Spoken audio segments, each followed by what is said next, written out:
Om Bhurбhuvah Tatsaviturvarenyam Bhargo Devasya Dhimahi Dhiyo Yonah Prachodayantam.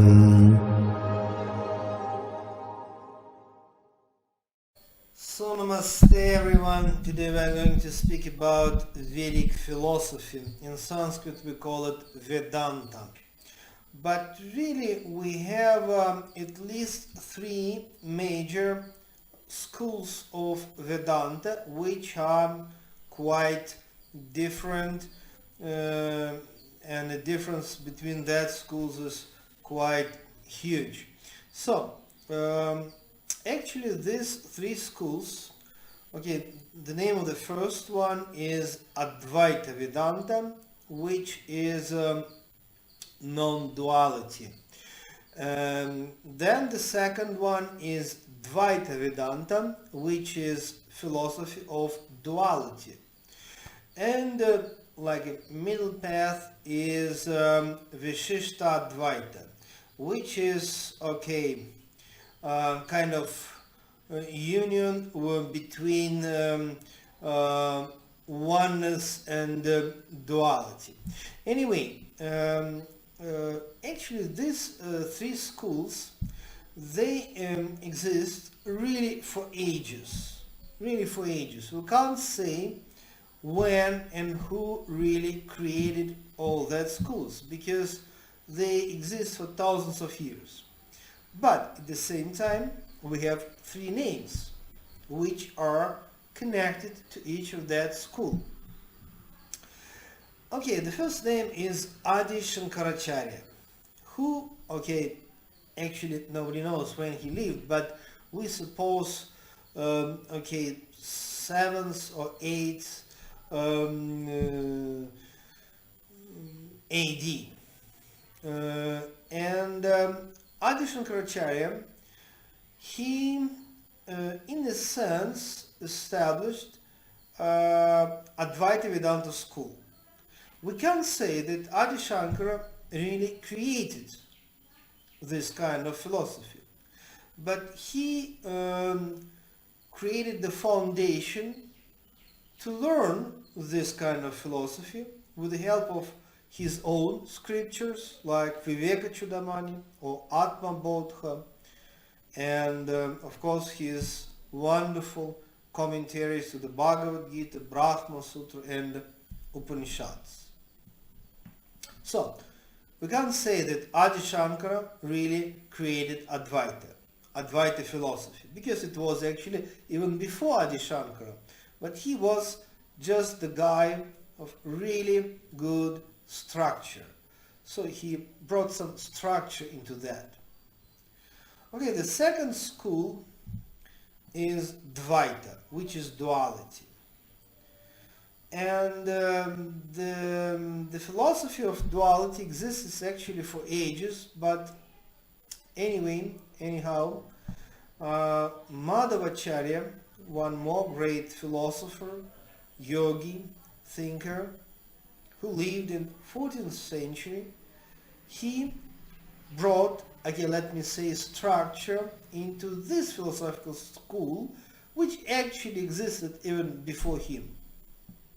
And the third school of Vishishta Advaita, which is like middle path in a sense for the Vedic philosophy, created by Ramanujacharya in 12th century. But again, Ramanujacharya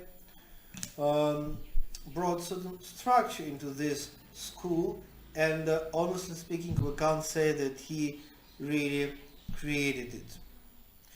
What is the difference between, what is the point, what are the main ideas of all that three branches of Vedic philosophy? Well, we have two aspects of consciousness. Basically, everything is consciousness. So-called sentient beings, so-called objects, they're all fundamentally exist as the wave which are part of the huge ocean of consciousness. Whatever exists is consciousness. And in a sense we can, sometimes describe human beings or animals like beings with ability to think. And of course human beings may think on much more high level than animals, but we are able to think, and we are sentient beings. Okay, this mic, this book, this table, this is just object created by people, by human beings. But on the very subtle, fundamental, esoteric level, even all that books, microphone, table, even that is essentially consciousness. Okay, in that consciousness we have a absolute consciousness, which is like the totality of all whatever exists, and we have a personal consciousness. It means essentially, I have a physical body, but now I'm speaking not about my physical body, but I, as the personal consciousness, exist in this, stay for a while in this physical body, and you guys also have personalities, personal streams of consciousness, and we are all different because we have different, by the way, karma. We have different vision of the spirituality. If we speak about spirituality, maybe we have different opinions about social systems and the processes. We're all different. Somebody, more mathematician, somebody else more musician. We're all different. Not because of our parents, not because of our,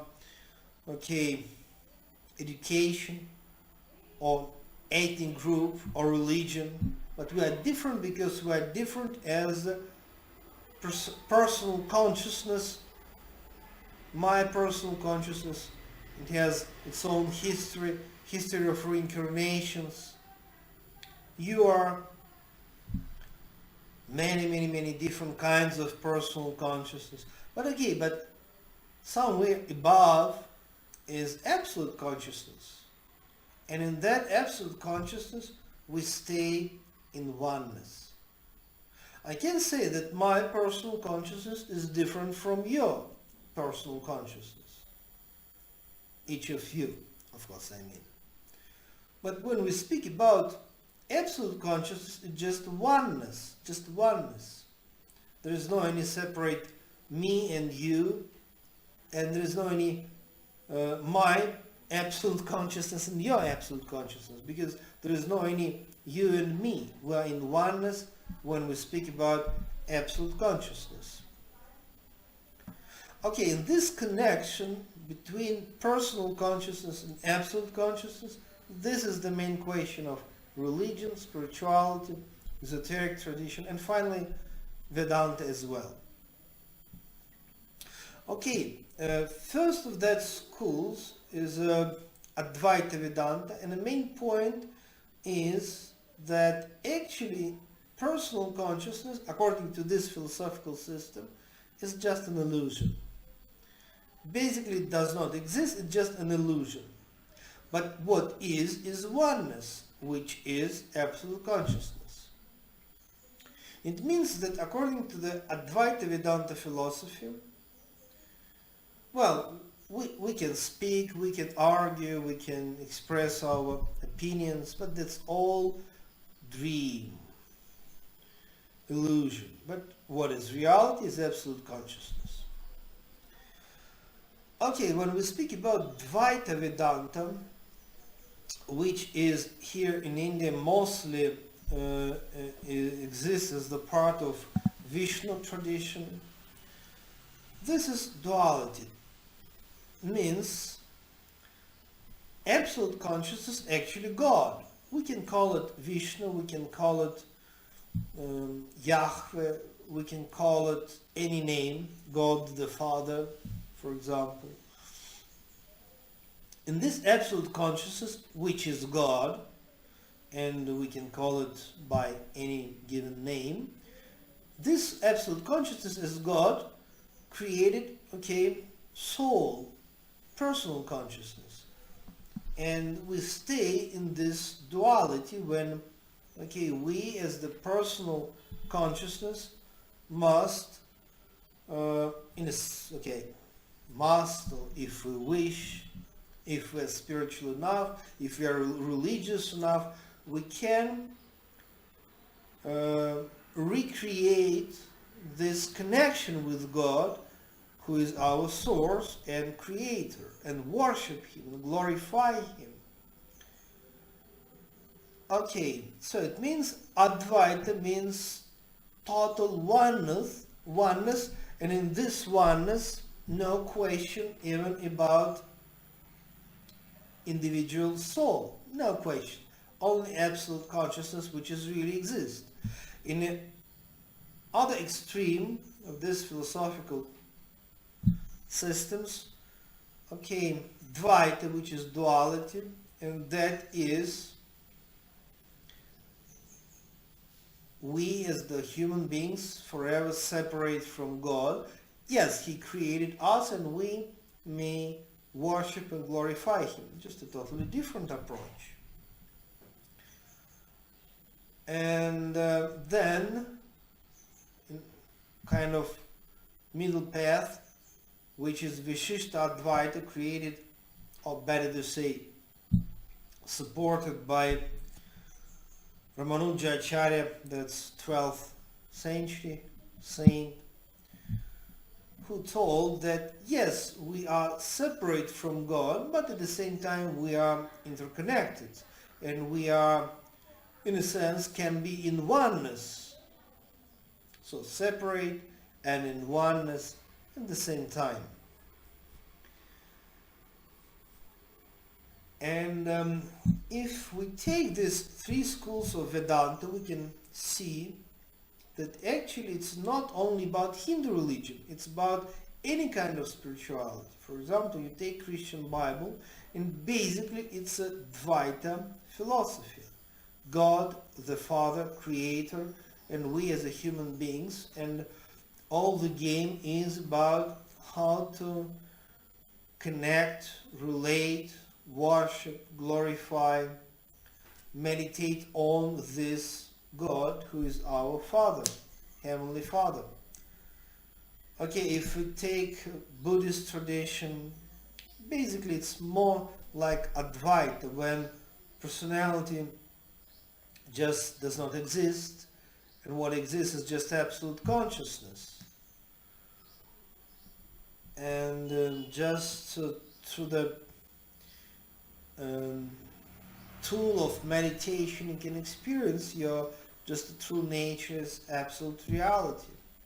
So it means these three schools of Vedanta are very much universal, and you can see the essence of all that three approaches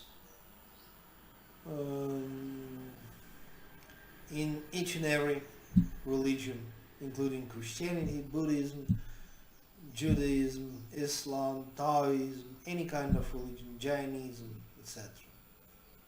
So God bless you. See you next time.